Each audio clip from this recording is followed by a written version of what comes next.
Hello quilters, it's Marianne Fontana, Fontana Originals, and I've got another Quilts of Valor quilt coming out. I really like this one. It's so simple and so easy and so much fun. I call it Red Cross Illusion. Now you can see it makes this large cross, but each one it's all the same block. So let me just show you. This is the block we're going to make, and I've actually sewn out a sample. Here it is. Now what's very interesting about this block and very unique, this is an 8-inch finished block, but I am using shapes from the 12-inch cube, or I'm cutting them as though I was going to cut a finished 12-inch size block, and I'm ending up with an 8-inch finished block, which is really cool. It's very simple, easy to do. There are no Y seams. So I'm going to go down to the design table and show you how easy it is to put this together. This is the finished block. It finishes at 8 inches, even though I'm using the 12-inch cube. Shape 16, which is the trapezoid in red and white, and shape 5, which is the small half square triangle, which is cut in blue and also again in white. This is the block, finished block, what it looks like, and this is my diagram. For each block, I'm going to need 2 red and 2 white trapezoids and 2 blue and 2 white half square triangles. Now I'm using the AccuQuilt. It's shape number 16 in the 12-inch cube. If you do not have the AccuQuilt and you're cutting 2.5-inch strips, and then you're cutting 45-degree angles. There will be templates in the pattern, so you can use that as the angle guide, which makes it a lot easier. The other 2 pieces are the half square triangles. Now keep in mind, the half square triangle, when you cut them, this is the bias. Typically, you wouldn't sew pieces together on the bias, but I actually find, number one, you can use both shapes from the 12-inch cube, and number 2, I actually like using the half square triangle because when I'm sewing the 4 pieces together, these are straight of grain and it doesn't get wonky on me and it doesn't pucker in the middle. So I think it actually works to my advantage. Anyway, let's lay out what we need for one block. I need 2 red trapezoids, and I need 2 white small half square triangles, and then I need 2 white trapezoids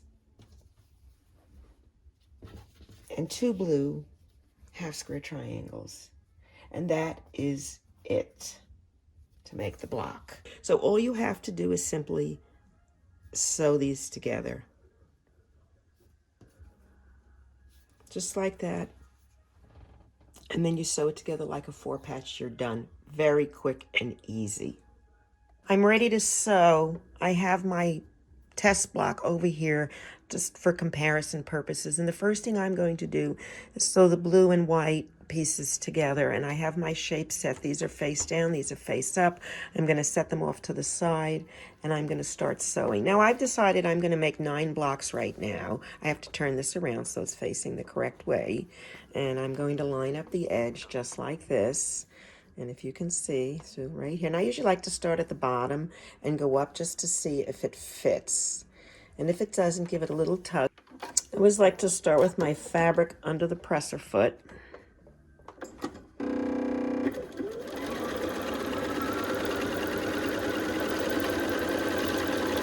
When I'm chain piecing, since I've decided I'm making 9 test blocks, and this way I can play with them and show you different ways to rotate them. Quilts of Valor chapter, my area is going to be making this quilt, so they're kind of my proof. I make the test blocks and design them, and then they go ahead and make the quilts for me. Not for me, for a veteran, and I get to take pictures of their finished ones and quilt them for them. So it's a good arrangement.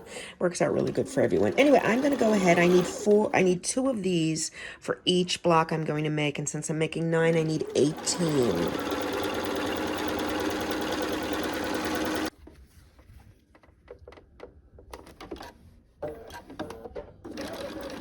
And this is number 18, so I'm going to finish this one.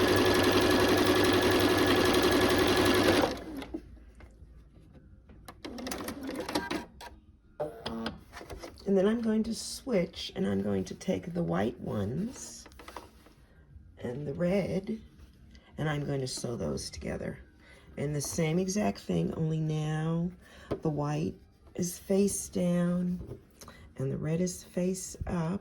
Make sure I got the right side. Make sure it works.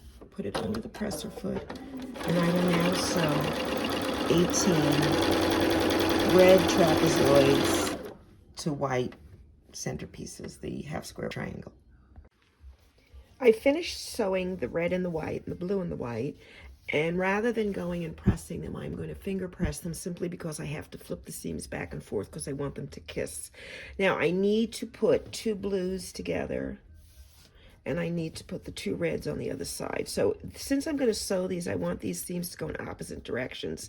I'm going to finger press one down, in other words, to the blue side, and then I'm going to press the other one to the white side. And the reason I'm going to do that is when I sew the 2 together, I'll be able to come in and take these seams and slide them right up to each other and sew them together so that I have a perfect seam just like you see here. Let's go to the sewing machine.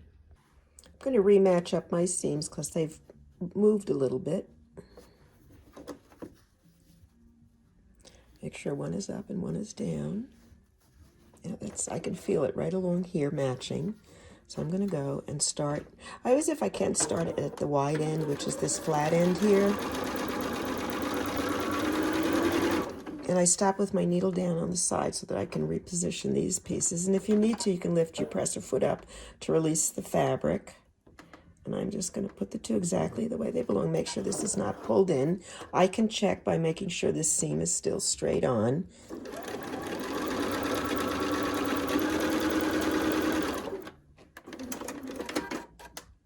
And that's all you have to do.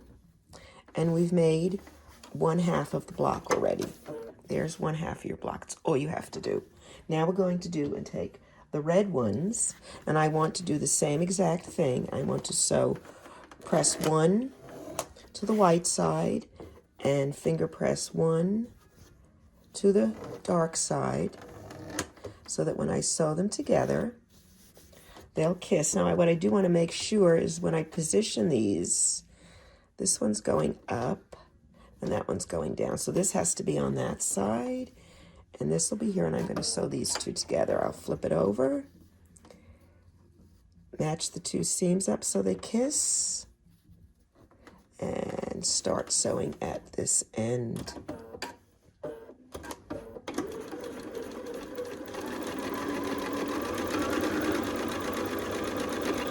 And again, I stop at the seam, make sure my ends are matched up. I could still feel the seam line matching and kissing here.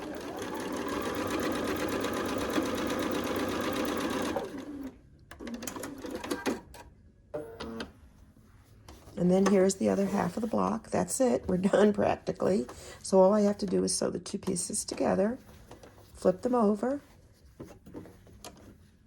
and again, I'll match these seams up right there in the middle, making sure one goes one way and one goes the other. I can finger press it. I'm also going to make sure that I match this seam here. So let's move down. And when I sew seam to seam, not necessarily end to end, because everybody looks at the seams. Foot down. And I'm holding this spot where it's kissing. And I stop with my needle down. I'm going to go to the middle. And make sure that this one's going down at the bottom. Here. Seam is going down. So this seam is going to go up. And I want to make sure they're right next to each other. And I want to make sure that is straight. Stop right at the seam again.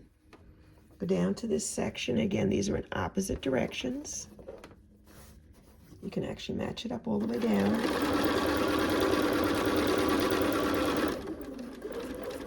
Stop at the seam. Match up the last section. And if you find the fabric's not cooperating, just lift your presser foot. It will ease the tension.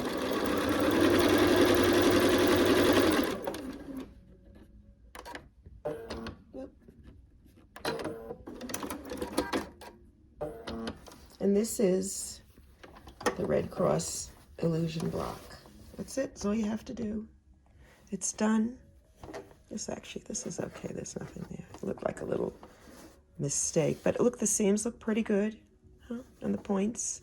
And that's because you kissed the seams. Let's look. They're in opposite directions, see? This goes up. See? All right. Let's show you how to put these together. Now, as I said, we're only using one block. And we're going to sew 6 across by 8 down to complete the quilt. Straight sewing, nothing fancy. The only thing that's the trick is turning the blocks the right way. But so it's 6 by 8 blocks, and then there's 2 borders. And that's it. You've made Red Cross Illusion. Here is the layout for the 6 by 8 center of the Quilts of Valor Red Cross Illusion quilt. The only thing missing are the borders, but I've numbered them 1 through 8. And what you really need to do when you're laying out the quilt is only look at the red section in the block. So I'm looking here and I see the red is in the lower right, the red is in the lower right, and then they kiss kind of and go in the other direction because I need to get this cross in there. So I'm going to lay these few out. Now I only made a few, but let's get one more here. This one goes, see, now it goes the other way. Okay, see the way? Now it goes like this right here. So it's 1, 2, 3. I have 3 blocks. Let's just go down for a minute and go here and lay one out.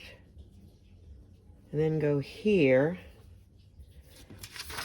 and lay one out. Now this one I got to go opposite here.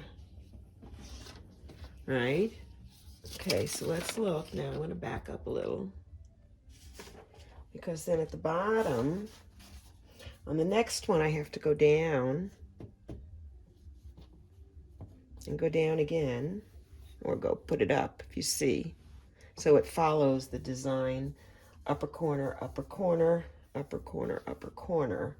This one is now upper corner the other way. And that's how you build the design. And there'll be a layout in the quilt pattern showing exactly how to lay it out. But you can always copy it, the picture from the video and make it yourself. Now, if you're making the Quilts of Valor, you can make this size, which is the one that's in the pattern and the one I've talked about the whole time. But you can make it bigger, and when you make it bigger, you can do more things with the shapes and the direction they go to create a design. This is the same exact quilt, just larger. And when you make it larger, it gives you a lot more, you know, if you will, directional area where there's nothing happening. So it's a great opportunity at that point, if you wanted to do a little twisty and throw in another cross, if you will, and then it would be red crosses. I hope you like it. It's kind of a fun, easy, clever design. The pattern is available on my Etsy site, Fontana Originals, or you can click through my website, fontanaoriginals.com, and purchase the pattern. It's a Quilts of Valor approved and authorized pattern. It's $8, and 20% of the proceeds each year are donated back to Quilts of Valor Foundation. I hope you like it, and I hope you'll buy the pattern. Happy quilting.